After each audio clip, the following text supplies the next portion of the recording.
What's up guys, welcome back to another patch note video. Today we are going to go through the patch notes and just read them. That's all we're doing, just reading through the patch notes for the people that don't like to do that, and I'll give a little thoughts, well, my thoughts and stuff as we do so. So for anyone wondering, this is literally just that. There's not really anything else in here. However, it does look like we have some interesting information in this one, so let's see what we've got. Okay, so it's called Zamorak's Demons Invade, this week in RuneScape. So let's have a look. First bit says Flippin' Egg. We've got loads to share this week. Major reveals for Legacy of Zamorak are coming shortly. There's an important update about the incoming demon invasions. Don't say you weren't warned. So we've got Zamorak's Demons Invade, first thing that we're going to look at. So we've got Zamorak's grand plan for Gielinor are taking shape. Portals from Infernus are opening across Gielinor as demons lay siege to the major cities around the world.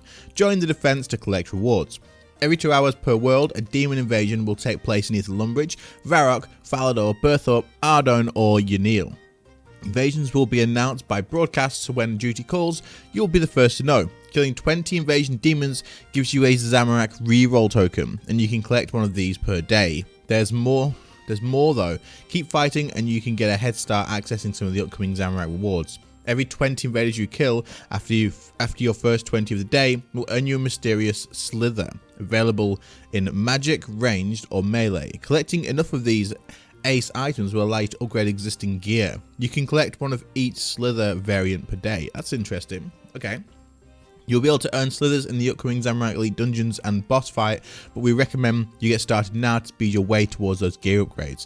Oh, and if you've been wondering what the big guy is planning, you should know that killing certain Zamorak related NPCs around Gielinor over the next weeks has a 1 in 25 chance of giving notes that reveal Zamorak's dastardly plans. We'll leave it to you to discover who drops what. Okay. Check back next week as the event evolves. There's plenty more to come before Legacy of Zamorak's release on July the 4th. So we're nearly there. We're actually not far away. You can only earn 10 reroll tokens across the event. Holy crap, that's a lot. There's a lot in that. Okay, so you can get yourself 10 more reroll tokens, which you should probably grab as well, especially if you're going to be pushing for these big drops and stuff.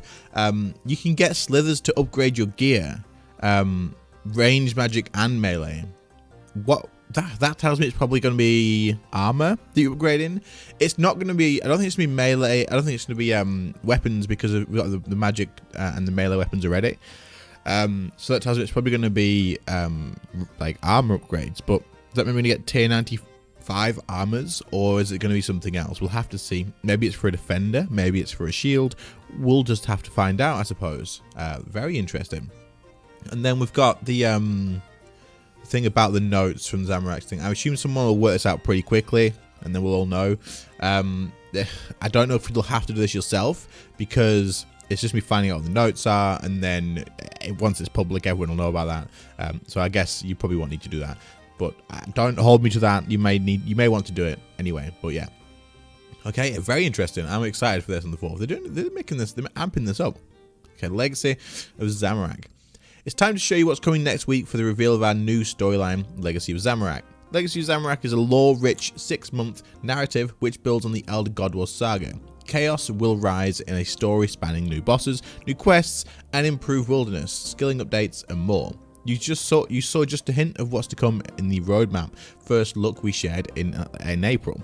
But now it's time for the big reveals. Over the next week, we're going to be giving you not 1, but 2 showcases revealing storyline, visual directions, gameplay details, and more. June 23rd, sorry, Legacy of Zamorak overview video. Be among the first to know what's coming with our Legacy of Zamorak overview video. The 4-minute quickfire introduction will give you a tantalizing taste of Legacy of Zamorak storyline, from your first glimpse of the new Zamorak, Lord of Chaos boss, and elite dungeon to the glorious rebirth of the wilderness. Don't miss it. Where? From the RuneScape YouTube. So this is probably just going to go to their channel, I'd say. Yeah, so if you're not subbed to this channel, get subbed to it, because this is where it's going to come out. Now, I'll probably do a video watching this or talking about this when it does come out anyway, but absolutely sub to this channel if you haven't. Okay, and that's going to be on June 23rd at 5 PM game time. I need to make note of that. Let me just screenshot this real quick. Cool. Right, so we've got the next one is Saturday, June 25th, Legacy of Zamorak Deep Dive Stream. For those wanting all the juiciest details about the upcoming content, that's totally you, right? You'll want to join us for our deep dive stream. We'll be going all in with 2 hours of developer discussions, reveals, and detailed info drops. During the show, you can expect a detailed look at the Zamorak boss fight, elite dungeon, and new rewards, a discussion of the new storyline with the future direction of RuneScape's lore, a look at the visual direction of the Wilderness Reborn, that's exciting, special guests, competitions, and more. The special guest, is that going to be the RS guy, maybe? I don't know, because I know he's there, right? That's the June 25th between 3 and 5 p.m. In game time. So we'd love for you to join us as we reveal the cool content we've been cooking up here on RuneScape development team. See you there. There's so much stuff coming up, man. So much stuff. There's the new boss, there's the wilderness and stuff, and also the way the story's changing and stuff. That's gonna be good for some people too. But if you're interested in all that, that's the times that you want to get there. So keep that in mind. Screenshot this if you want to screenshot this for the dates, or this will be linked in the description, by the way. So feel free to just go to the link that's in the description and find out from there. But anyway, let's have a look. We've got Ninja Strike as well, combat and friends chat. So we got, there's big stuff happening when Ninja Strike only gets 3rd billing. With a big fight on the horizon, the ninjas have turned their attention to combat and the elite dungeons, plus a few extra bits. Firstly, the Shadow Reef Elite Dungeon has been split into 3 zones, with rebalancing of the drop tables to significantly benefit full runs versus early Elite Dungeon farming. Similarly, Softened Dungeon Slayer Dungeon has been updated to reward more vital sparks when fighting tougher creatures deep in the dungeon. This is good because the freaking, is it Limitless? I think it's Limitless, right? Limitless is an absolute joke with how expensive it is for what it does. So definitely that's going to help with that. Friends chat is also getting some love with the maximum play limit going from 100 to 500. Hunting penguins has never been easier. That's good. Obviously, that's good. Discover more in the patch notes. Oh, this isn't the patch notes. Oh my god. Okay. Damn, Jagex, there's so much stuff today. It's crazy. Hopefully they mention more about this in the patch notes. I'm not too sure what that means. Maybe they've made it so the first zone, when you are basically just farming for tokens or experience, doesn't make as much money, and then the rest of the zone does make more money, because you actually make the majority of your trash running the elite dungeons in the first zone as well, even when you do a full run, apart from the rare, obviously. So that'll be interesting. Merch update, these are cool. That's all I'm gonna say. Balancing changes. Softened Slayer Dungeon. The Vital Spark drop rate now scales with the Slayer level required to kill the creatures, meaning the Imperial Guards and Gorilla thingies offer greater chances of Vital Sparks. Okay. You can now venture deeper into the dungeon and fight tougher creatures for increased chances of scoring Vital Sparks. Corrupted Scorpion's odds of dropping salvage have been reduced slightly. They've not reduced the Vital Sparks from those, so it's only going to be an increase to these, I think. Okay, the Shadow Reef, this is the big one. The dungeon is now split into 3 different zones. Zone 1, from the start until you jump down the cliff after the first boss, the drop table is bare bones and has been greatly reduced from the current live drop table. Okay, cool. That makes sense. That's what I thought they were going to do. Combat XP has been reduced by a large margin. Okay, thank frig. This is only good. I know a lot of people are going to be going, oh, but I can't level up my combat in 83 now. You don't want to do that anyway. It's boring as crap. Don't do it. Don't do it. Zone 2, from end of Zone 1 until you jump down the cliff after the second boss, remains the same as the current live loot table. Okay, good. Zone 3, the rest of the dungeon, has an improved live loot table compared to the current live loot table. All 3 bosses have had their common loot tables buffed to compensate for the reduction in drop values from Zone 1. This is good. They've made the dungeon a PVM place rather than just a freaking farming thing. And this also, before people get like stressed out again about farming ED3, this combats bots as well, because the bots can't get past the first boss. They can't do it. So they're not just fighting people like going and grinding out ED3 with this. This bit, where is it? This bit here. This combats bots. There's no reason for those bots to be there anymore, because they're probably going to be making like 300k. Rather than like the 4 mil or whatever that they were going to be doing. So this is good. Been greatly reduced. So all those ED3 bots that are just running through, rather than them being like, oh, we can't actually ban every single one of them, there's just too many of them, they've just gone, you know what, we'll just make it so it doesn't do any money. So this is great. This is great to see.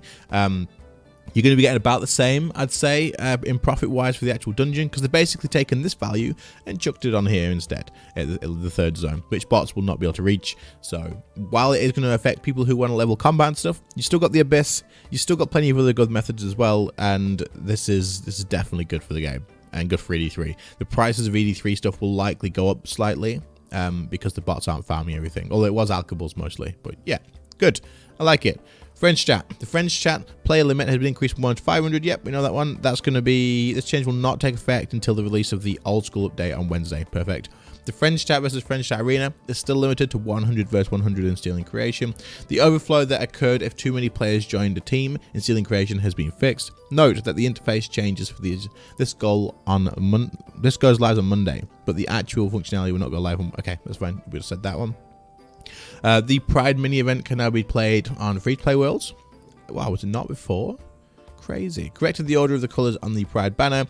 Improved the communication device when teleporting to Zamorak's hideout in Twilight of the Gods. The scaffolding in post-war Centistan will no longer kick players out of the instance during Twilight of the Gods. Multiple letters in the chat box are now colored correctly during Twilight of the Gods. Replaced the table in Falador Castle Library. Okay, that's interesting. Dying in War's Retreat now counts as a safe death after a hotfix last week. Good. The handed in all plushies dummy object can no longer be found at the Grand Exchange. The polishing perk now correctly upgrades sea salt to something else salt when mining salty crablatines, whatever it says. Fix an issue where the last chance text would appear for new time crash modifiers when the player had no treasure hunter keys left. All right. We don't need to about the requirements changes again. If you have 32-bit, just don't have 32-bit. And then we'll have a quick look at the community stuff as this video is getting a little bit long. That's pretty cool. Wait, is that a wooden key? That's freaking cool. That's really cool. I'm not gonna lie. I would get some of these 3D things. Just to have, like, I want a 3D Staff of Armadillo. I've seen it. Someone else made it. It looks incredible. I would absolutely get one of those. Whoops. And yeah, the rest is kind of like screenshots and stuff, but very cool. Anyway, there's massive stuff in here today, guys. So get excited, I suppose. Make sure you get involved with these things here. Get your reroll tokens. It's going to be really good. Get your slithers because it doesn't say what it's going to upgrade, but I can't see it being weapons because do we want to upgrade the tier 95 staff already, the tier 95 melee weapons already? We've just got those. I assume it's going to be armor. We've not got any new armor except for Crypt Bloom, but that's tier 90 still. So I'm going to say that it's probably going to be on armor. It could be boots and gloves, but we've just had upgrades for those. Rakshit upgrades the boots, and Karapak Art Glacier upgrades the gloves. So I think it's probably going to be armor. It could be like a necklace. It could be like your amulet slot, but you've got the essence of finality. So to me, it's going to be your tier 92s or your tier 90s in your armor slot. They get upgraded anyway. Very cool. Hope you found this interesting. Hope you found it useful. If you did, then leave a like, subscribe to the channel if you're new, and I will catch you all in the next one. See you later, guys. Bye.